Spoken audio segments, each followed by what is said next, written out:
안녕하십니까. 형법 이제 OT를 맡게 된 박지훈 변호사라고 합니다.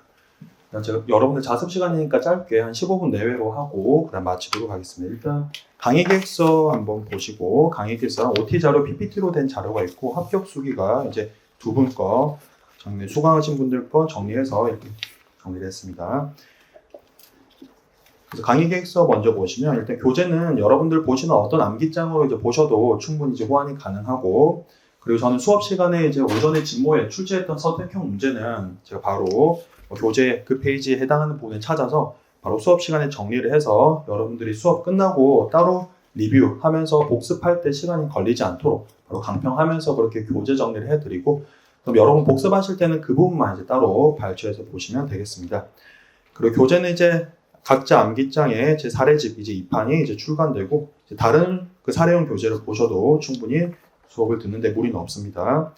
그래서 강의 계획서 2페이지 보시면 이제 강의 특징, 선택형, 사례형, 이제 기록형, 연계 이렇게 정리되어 있고, PPT로 한번 보시면 오늘 OT는 이런 순서대로 진행되고, 그다음에 연간 구체적 강의 계획은 이제 선택형, 사례형, 기록형을 한꺼번에 총망라해서 진행할 예정입니다. 특히 기록형을 지금 특강 수강하지 않으신 분들이라 하더라도 제가 수업 시간에 기록 원문까지 같이 발췌해서 여러분들 주말 스터디 이제 기록형, 형사교육형 하시려면 한 달 반 정도 뒤에 있으셔야 되는데, 특강 수강하지 않으시거나 아니면 이제 기록형 스터디까지 기다리신 분들은 기록형, 형사교육형 조금 이제 공백이 생길 수 있어서 그 부분까지 같이 진행하고, 그렇지만 1순위는 지금 저희 어디까지나 선택형, 사례형 준비 좀 하셔야 되기 때문에 이렇게 선택형, 사례형 위주로 하면서 중요 기록형 연계해서 정리해드리도록 하겠습니다.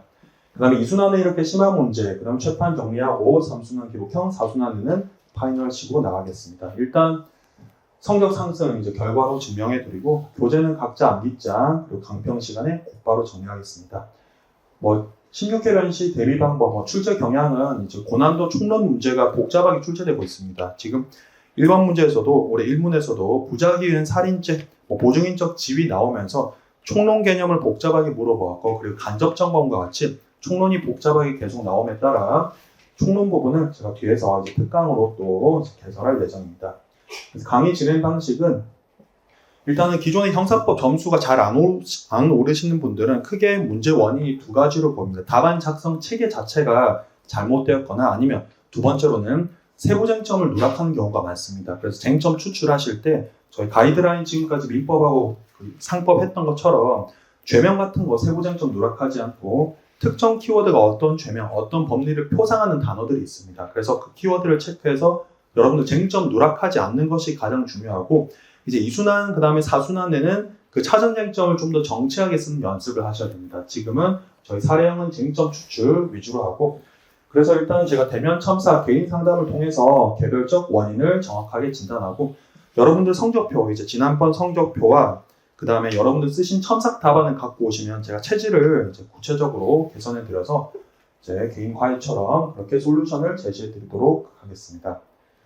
그럼 강의 진행 방식은 사례형은 이렇게 쟁점 추출 연습을 하고 가이드라인 최대 활용하고, 그리고 형법 사례형은 다른 쟁점들보다 조금씩 키워드가 달라지면서 쟁점들이 완전 달라집니다. 그래서 그 세부 쟁점들을 찾아야 되고, 기출들이 반복되는 듯 하면서도 반복되지 않습니다. 그래서 최근 적어도 한 7개년 또는 5개년 변시 기출, 모의시험 기출을 전부 다 풀어보셔야 되고, 그래서 여러분들이 공부를 하실 때 오전 시험 50점 보는 걸로는 기출풀이가 충분히 안 될 수 있어요. 그래서 형법에서는 이제 기출풀이가 좀 더 중요하기 때문에 아까 저희가 상법 때 했던 것처럼 중요 기출을 매일 30점에서 25점짜리를 5세트 들고 와서 바로 쟁점 추출 연습하고, 그 다음에 여러분들 바로 목차 잡도록 해서 수업이 끝나면, 이제 강평이 끝나면 총 여러분들 한 150점에서 한 180점 문제를 해당 파트별로 다 풀 수 있을 거예요. 그래서 수업이 끝나시면 여러분들 보시는 사례 교재로 바로 정리하시거나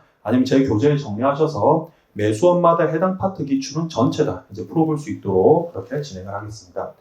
사례는 이렇게 하고, 그다음에 선택형은 결국 제일 중요한 것이 변시 난이도, 유형과 제일 유사한 양질의 문제들을 많이 풀어보는 것이 중요합니다. 그래서 일단 1순환부터 4순환까지 지문은 중복되는 거 거의 없이 그렇게 순환별로 중복되지 않게 정리를 했고, 이제 순환만 따라고도 선택형, 사례형 교재 한 권을 숙지하는 효과가 있어서 책 정리가 완료되고, 그리고 이번 변시에 조금 중요한 부분이 작년 검실, 형제실에서 출제되었던 판례들이 그대로 나온 판례들이 많습니다. 특히 사례형, 선택형의 검실, 형제실 판례들이 매우 많이 나와서 근데 이제 학원에만 있으면은 지금 현역들이 보는 이제 형제실, 검실 판례들이 조금 누락될 수 있습니다. 그래서 제가 그런데 나온 판례들까지 같이 발췌해서 오전 시험에 출제하기 때문에 여러분들이 별도로 자료가 부족하다거나 판례가 부족하다거나 아니면 지금 출제 트렌드 부분에 대해서는 전혀 걱정 안 하셔도 되고 실전의 변시에 나올 만한 판례 위주로 제가 정리해서 그렇게 체크해 드리겠습니다. 이분은 이제 작년에 1순환부터 4순환 따라가셨던 분인데 형사법에서는 총점이 지금 대략 50점 정도 올랐습니다. 그래서 아래 표가 지금 초시 때 지난번 14회 변시고 위에 게 15회 변시고 성적이 지금 객관식이 7개 올랐습니다. 총 7개 올라서 여기서만 17.5점 올랐고 사례형도 1문에서 18점, 그 다음에 기록형도 13점 정도 올라서 총 50점 정도 올라서 지금 이분은 거의 900점 후반, 1000점 좀 안 되게 넉넉한 점수로 붙으신 분이고 이분에게 이제 제가 공부 방법, 학습 방법을 여쭤보니까 크게 두 가지가 본인이 점수를 많이 올린 비결이었다고 합니다. 첫 번째는 아까 말씀드린 것처럼 수업 들으면서 곧바로 교재 정리를 하니까 이제 점심 먹고 복습할 때 그때 별도로 왔다 갔다 하면서 할 시간이 세이브 되어서 점심 먹고 바로 복습을 할 수 있으니까 2회독을 그때부터 할 수 있었다고 합니다. 그래서 출제된 문제를 강의 시간에 바로 암기장에 정리를 했고 그 다음에 강평 시간에 이제 제가 출제한 문제 외에 유사 판례까지 전부 다 정리해 드립니다. 예를 들면 뭐 명예훼손죄 나오면 정통망법, 그 다음에 허위사실 등등 관련 판례까지 나온 기출을 전부 정리해 드리니까 여러분들이 별도로 선택형 교재를 막 많이 풀지 않으시더라도 제가 드리는 자료만으로 충분히 대비가 됩니다. 그리고 또 이분이 사례형이 이제 13점 정도 이제 총 넘게 오르셨는데 강평 시간에 창작 문제 또는 기출 문제를 제가 여러 개 배부해 드린 거를 매번 다 풀었습니다. 매번 다 풀고 목 찾았고 그래서 수업 시간 강평 시간 110분에 총 문제를 50점에 100점 정도 풀면서 그때 사례 실력이 많이 늘어서 강평 시간에 교재 정리까지 다 하고 사례까지 추가해서 푸니까 별도로 이제 사례형은 또는 선택형은 많은 시간을 들이지 않아도 이렇게 50점 정도 상승했고 이번은 이제 총 38.5점 정도 상승했습니다. 약 40점. 마찬가지로 이분도 수업 들으시면서 원래 본인이 보시던 교재 바로바로 단건했습니다. 제가 교재 페이지를 불러드리면 거기 그냥 바로 카피를 하시면서 체크하고 교재 정리했고 사례형은 이제 제 교재를 보셔서 이렇게 점수가 총 38.5점 정도 올랐습니다. 그래서 이제 수강하시면서 교재 곧바로 정리를 했습니다. 그래서 페이지 수 불러드리면 이제 체크해서 카피를 하고 저도 이제 보시는 교재는 다 갖고 있기 때문에 그건 충분히 페이지 수 여러 교재를 불러드려서 정리할 수 있습니다. 그 다음 이번에 15회 변시가 꽤 어렵게 나왔는데 제가 진모한 부분에서 꽤 많은 부분이 적중했습니다. 특히 이번에 진모 6회차에서 제가 비자금, 왼쪽은 제가 낸 문제고 오른쪽은 기출 적중 문제입니다. 기출 문제입니다. 왼쪽에 보시면 6회차 이제 비자금, 업무상 배임죄 쟁점 제가 6회차 때 낸 내용이 그대로 나왔죠. 뭐 비자금, 업무상 배임, 교사 나왔고 그 다음 밑에 문제는 또 간접정범, 공범 쟁점입니다. 그래서 책임 조각 사유에 있는 아이를 이용해서 절도 교사시킨 쟁점이 똑같이 이렇게 나왔죠. 10세에게 땡땡해서. 그 다음에 또 적중한 쟁점이 자기무고 교사. 물론 이 쟁점은 워낙 유명한 쟁점이었긴 했지만 제가 이제 끝까지 이제 마지막으로 찍어드린 쟁점이었습니다. 그래서 자기무고, 승낙무고, 그 다음에 자기무고의 공동정범 쟁점은 무조건 나오니까 풀어달라고 하셨고 그래서 오전에 출제한 문제가 그대로 똑같이 나왔습니다. 고소장을 접수하라라고 했고 경찰에 신고하라라고 하면서 똑같은 내용으로 나와서 그래서 그 아까 점수 많이 오른 분들은 제가 직전에 찍어드린 또는 1순환부터 4순환까지 조금 더 강약 조절해서 마지막에 찍어드린 쟁점을 달달 외우고 들어가서 충분히 사례에서 높은 점수를 받을 수 있었습니다. 그리고 일단 제가 여러분들 다들 보시는 교재가 있으시니까 그 교재랑 호환이 되게 제가 중요 내용은 이렇게 표로 정리해 드립니다.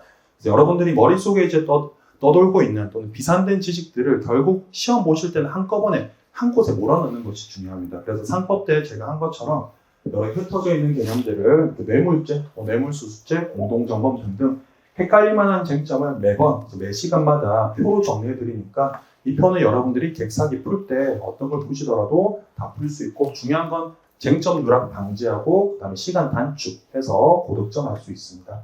그 그리고 마찬가지로 이제 제가 2시간씩 이제 특강할 때 총정리, 이제 총론 총정리 특강을 열어서 요즘 최근에는 총론 부분이 여러 개 나오고 있기 때문에 그 총론 부분을 별도로 정리해서 시험에 나올 만한 부분만 총론 정리한 다음에 강론 죄명과 결합해서 여러분들 바로 실전에 적용할 수 있도록 그렇게 총론 특강을 열었습니다.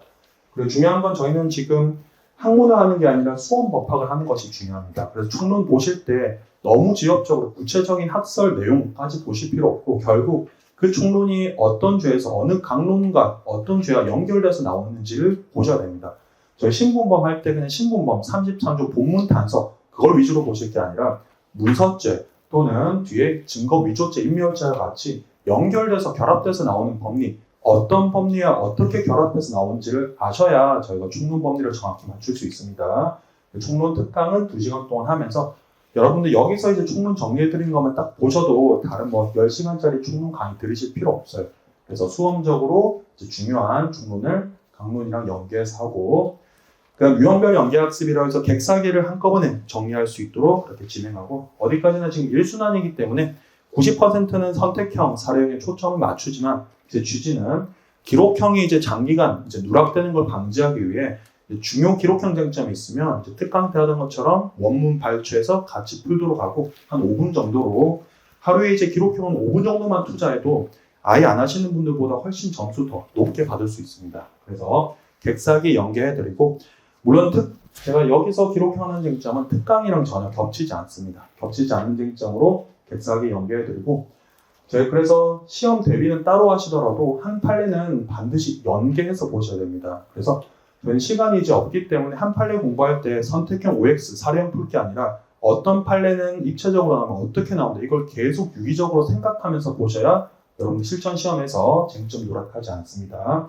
그래서 이렇게 보시면 되고 대면 첨삭은 저는 육모 기간에 수업이 없기 때문에 육모 안 보시는 분들이 거의 대부분이라고 알고 있습니다. 그래서 육모 기간에 제가 하루 이틀을 그냥 비워서 여러분들 대면 첨삭 요청하시면 그때 맞춰서 여러분들 쓰신 답안 그 다음에 지난번 성적표까지 같이 가져와 주시면 제가 체질 개선을 해드려서 여러분들이 별도로 뭐 클리닉을 받는다거나 다른 개인 과외 받을 필요 없이 그렇게 체크를 해드리겠습니다.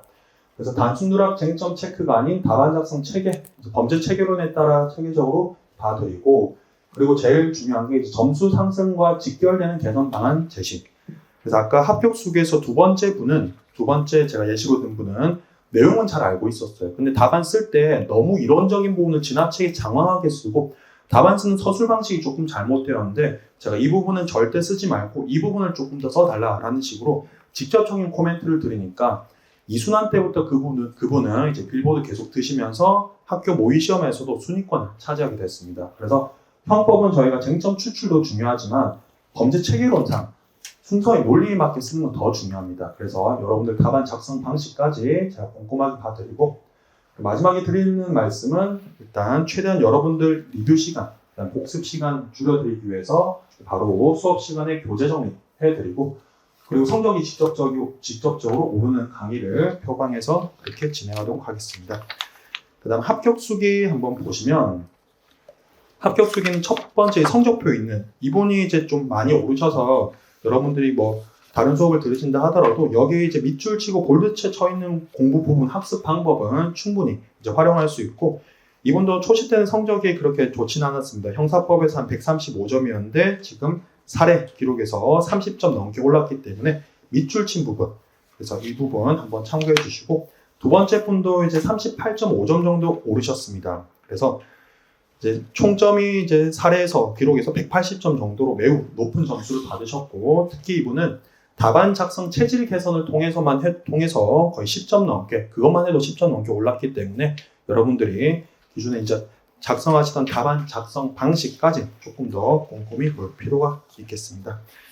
그 다음에 강의 계획서 있는 거는 제가 PPT 자료에 정리해 놓은 걸 조금 요약해서 놓았고 여러분들 이제 보실 때는 뭐 PPT 자료로 조금 내용 풍부하게 보시면 되겠습니다. 오늘 여기까지 하고 내일 다시 뵙겠습니다. 감사합니다.